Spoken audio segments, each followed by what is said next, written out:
se retrouver pour une chronique sur l'équipement de hockey, mais qui va parler seulement des bâtons. Donc aujourd'hui, on va voir la marque la plus adaptée, le point de flex, le budget et pour finir la courbe. Donc la marque la plus adaptée, bon, en général, il n'y a pas vraiment de marque plus adaptée, c'est seulement en fonction des préférences, mais quand on va acheter un bâton, on aura le choix entre principalement trois marques. Donc Bauer, c'est la plus populaire, CCM et pour finir True. Donc la différence entre ces marques, c'est que chez Bauer, par exemple, dans le bas du manche, c'est arrondi. Donc c'est une technologie pour tirer plus rapidement. Puis c'est ce qu'on retrouve pas chez CCM, par exemple. Mais ce qui va différencier True de Bauer et CCM, c'est vraiment le manche. Chez True, ils ont un technologie dans le manche. Parce que True, c'est tout d'abord une marque de manche de golf.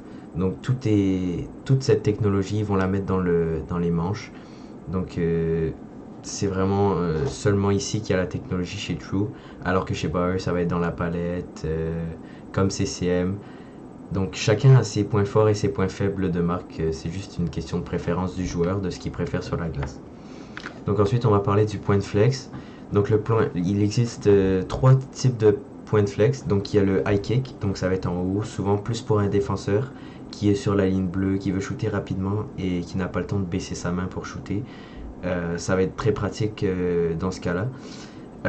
Donc ensuite on a le mid kick. Mid kick, ça va être pour shooter plus rapidement, mais pas plus puissant. Mais ça a été pour essayer d'être précis. Ensuite, on a le low kick. Le low kick, ça va être plus pour les attaquants qui vont essayer de shooter de façon puissante et très précise. Donc on va mettre notre main vers le bas et ça va plier seulement vers le bas. Donc ça va faire shooter plus rapidement. Mais cette année, par exemple, on a un bâton CCM FT4 Pro et son flex, c'est hybride. C'est-à-dire que c'est low kick et mid kick à la fois. Donc c'est vraiment très polyvalent. Donc ça dépend juste des préférences et de ce que tu aimes sur la glace. Donc c'est ça. Ensuite, on a le budget. C'est un des points plus importants quand on va acheter un bâton. C'est évidemment l'argent. Donc de nos jours, les bâtons peuvent être très chers, jusqu'à 380$ hors taxe. Donc c'est pour ça que c'est pas vraiment quelque chose de négligeable et que si on veut des solutions pour payer moins cher, il y en a. La première solution que moi je dirais, ce serait d'acheter un modèle en dessous du modèle tout en haut. Les technologies vont être moins raffinées par exemple, mais donc moins de performance. Mais pour moi, c'est pas la meilleure solution. La meilleure solution, ce serait d'acheter des bâtons Pro Stock. Et donc, bâton Pro Stock, qu'est-ce que c'est? C'est, imaginons, un joueur professionnel qui a un contrat de 15 bâtons par année et qui va en utiliser seulement 13. Eh bien, il va lui en rester deux et il n'en veut plus, donc il va les revendre.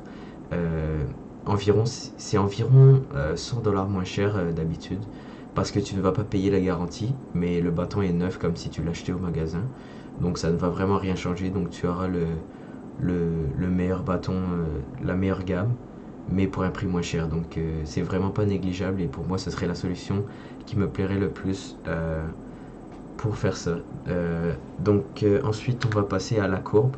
Donc pour la courbe en général pour moi c'est le facteur le plus important quand on achète un bâton. Donc c'est juste une question de préférence et de comment on aime manier la rondelle, mais la palette va vraiment faire la différence. Par exemple lorsqu'on reçoit une passe ou bien quand on décoche un tir. Euh, Par exemple, là sur l'image, on peut voir en haut du P28 qui va être beaucoup plus courbé au bout de la palette pour ramener la puck plus facilement. Qu'on n'aura pas par exemple sur un P92. Un P92 sera moins courbé, mais beaucoup mieux pour shooter qu'un P28. Le talon va être plus haut chez P28 que P92. Mais encore une fois, ça dépend juste des préférences et de ce qu'on aime sur la glace. Par exemple, sur cette image-là, on peut voir en haut du P28 simple et du P28M en bas. Donc M, c'est quoi? C'est max. C'est ce qui fait que la palette va être plus haute, comme on peut le voir en bas. Et ça va permettre de bloquer une puck et qu'elle passe pas au-dessus de la palette. Donc elle va pratiquement jamais passer au-dessus de la palette si la puck est tremblante sur la glace. Donc au-dessus, on peut voir que c'est beaucoup plus fin au niveau du talon. Donc c'est P28 simple et P28M en dessous. C'est beaucoup plus haut au niveau du talon. Et c'est très agréable pour couper des passes, donc souvent c'est plus pour un défenseur. Euh, mais encore une fois, même un attaquant peut prendre ça, hein. C'est vraiment juste en fonction des préférences et de ce qu'on aime sentir au niveau des ressentis sur la glace.